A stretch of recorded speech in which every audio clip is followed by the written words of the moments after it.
یہ سال 1806 کا تھا اور یورپ بدلتے ہوئے اتحادوں اور سامراجی عزائم کا شطرنج تھا۔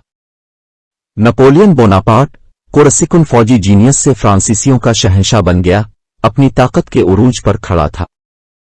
یہ اتحاد، جو پروشیا، روس، سیکسنی اور سویڈن کا اتحاد تھا، نے فرانسیسی جدوجہد کو چیلنج کرنے اور تاریخ کا رخ تبدیل کرنے کی ہمت کی۔ چوتھے اتحاد کی جنگ کی حرکیات کو سمجھنے کے لیے ہمیں اس وقت کی جغرافیائی سیاسی پیچیدگیوں پر غور کرنا ہوگا۔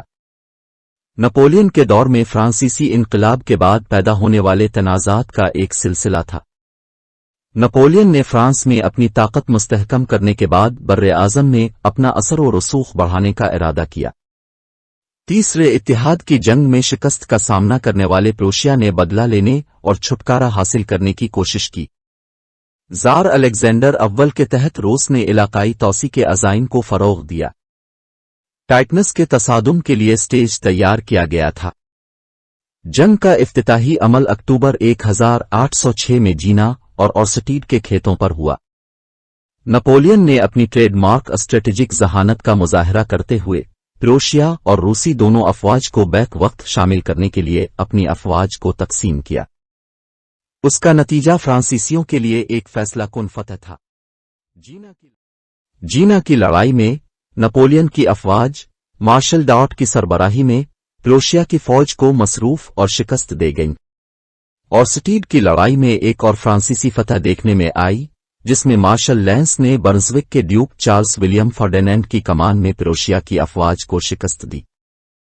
جینا اور اورسٹیڈ کی لڑائیوں نے مہم میں ایک اہم موڑ کی نشاندہی کی، جس نے نپولین کی جدید جنگی حکمت عملی پر مہارت اور پروشیا کی فوجی حکمت عملی میں خامیوں کو ظاہر کیا۔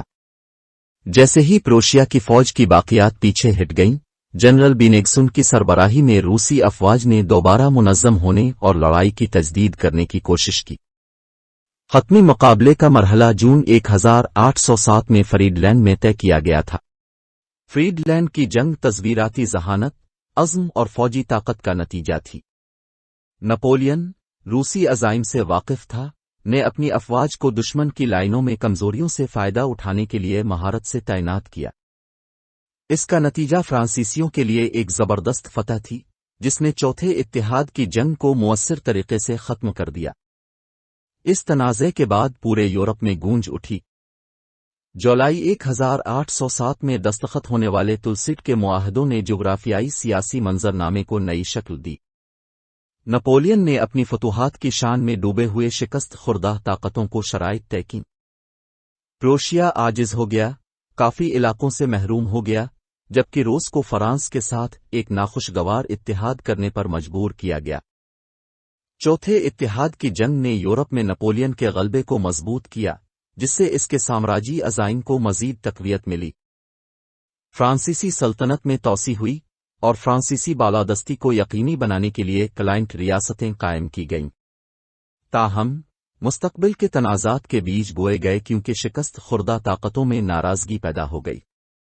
چوتھے اتحاد کی جنگ کی وراثت فوری علاقائی تبدیلیوں سے آگے تک پھیلی ہوئی ہے۔ نپولین کی فوجی حکمت عملی، جیسا کہ جینا اور سٹیڈ اور فریڈلینڈ کی لڑائیوں میں مثال کے طور پر، دنیا بھر کے فوجی حکمت عملی سازوں کے لیے مطالعہ کا موضوع بن گیا۔ نپولین کوڈ کے تصور نے نہ صرف قانونی نظام کو متاثر کیا بلکہ حکمرانی کے اصولوں پر بھی ایک انمٹ نشان چھوڑا۔ پروشیا اور روس کی شکست نے نپولین کے جدید نقطہ نظر کے خلاف روایتی فوجی حکمت عملی کی کمزوری کو ظاہر کیا۔ لکیری حکمت عملی کا دور ختم ہو رہا تھا، جس سے جدید جنگ کے ارتقاء کی راہ ہموار ہو رہی تھی۔ چوتھے اتحاد کی جنگ ایک فوجی حکمت عملی کار کے طور پر نپولین بوناپارٹ کی ذہانت کا ثبوت ہے۔ جینا اورسٹیڈ اور فریڈلینڈ کی لڑائیوں نے اپنے مخالفین کو شکست دینے اور سوچنے کی ان کی صلاحیت کا مظاہرہ کیا، جس سے تاریخ کے سب سے بڑے فوجی کمانڈروں میں سے ایک کے طور پر ان کی ساکھ مستحکم ہوئی۔ جوں جوں تنازعات کے میدانوں میں دھول جم رہی تھی، یورپ نے خود کو ایک شخص کے عزائم اور فتوحات سے نئی شکل دی۔ چوتھے اتحاد کی جنگ، اگرچہ نپولین کی بڑی کہانی میں صرف ایک باب تھی، نے تاریخ پر ایک پائیدار اثر چھوڑا۔ یہ ایک واضح یاد دہانی کے طور پر کام کرتا ہے کہ بظاہر ناقابل تسخیر مشکلات کے باوجود ایک فرد کی ذہانت قوموں کی تقدیر کو نئی شکل دے سکتی ہے۔